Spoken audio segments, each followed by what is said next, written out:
Welcome to our video presentation of EGL Community Edition. In this video, we're going to work with JNDI, the Java Naming and Directory Interface. So, first for our workspace. We want to make sure that our workspace is configured so that it builds automatically, and it is. And then in the server's view, we want to make sure that we can start and stop Tomcat.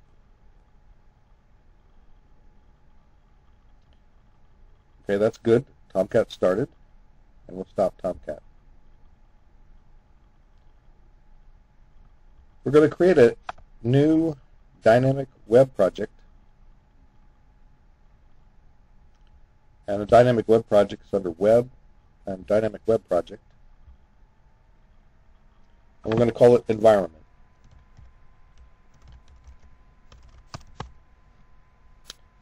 Those options look good.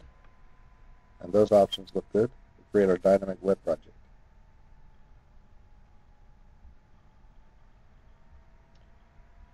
In this environment web project, there's a folder called Web Content that will be deployed with the project. We want to create a new file that is a new JSP page.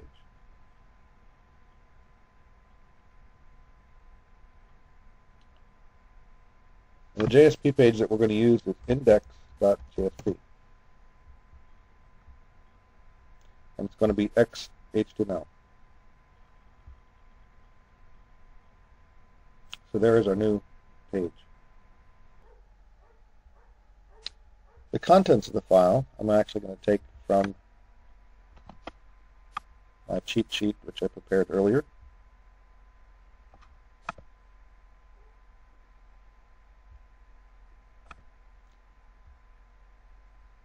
One of the things is at the top of the file, I'm looking for the javax.naming.context and the javax.naming.initial context so that I can access JNDI. And the important part of the code is to obtain an initial context and then look up in the current environment a property called server name. So that's my index.jsp page. Now I want to go to the web.xml file, and I want to straighten up the welcome file list so that JSP is the only page in the welcome file list, so that when I do a run on server, on the project, it will actually start Tomcat and display the JSP page. And you notice that the message is the server name is missing.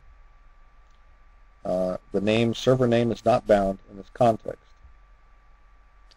So the next thing in web.xml, I need to declare that our JSP page is going to be using that in JNDI. So the structure here is the resource environment reference declares that we're going to use server name in our JSP page. We're going to try to access server name from our JSP page from within JNDI. So, with the web.xml file changed, if I run on server, I still will get the same error. So I'm going to restart my server.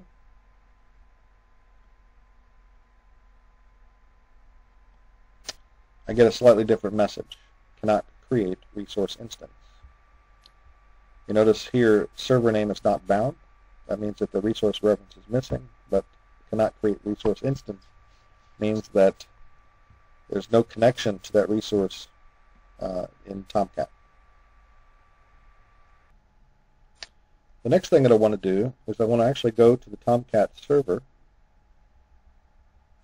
and the server and configuration that's being used is in the workspace. It's under the servers project, and it's under Tomcat v6 server at localhost-config. And we look at server.xml. So I'll stop my server. And to speed things up, I'll just grab my namespace binding. In server.xml, what I'm going to do is create a JNDI entry. So I look for global JNDI resources, and then there's a tag here called global naming resources. There's already one resource in there. I will add another one. And I'm going to call it server name _ localhost. And I'm going to give it a value of egl.gchii.org:8080. And the type is string and override is false. Save that. Every time I make a change to server.xml, what I want to do is I want to immediately start Tomcat to make sure that it starts properly. If I have created a problem in server.xml, then Tomcat won't start. So it is started, so it looks good. And then the next thing I want to do is I need to connect, I need to wire together the web application and the namespace binding. In order to do that, I have to find the context in server.xml for my web application, and it's usually near the bottom. I want to find the host tag to confirm that I'm between the host and the end host tag, and I should find the context for my environment project, which is right here. I'm going to have to straighten this up a little bit. Instead of having it a single tag, I need to separate it as two separate tags, and then between the context and the end context, I can paste in my resource link.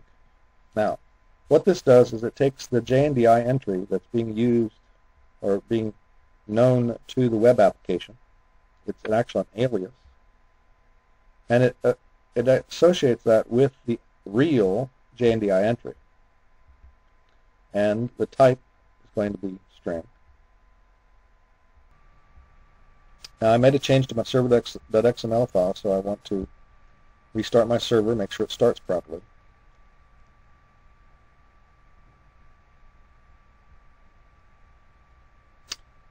Then I could run on server and see what we get. Now you notice it says cannot create resource instance. I'm going to press the publish button,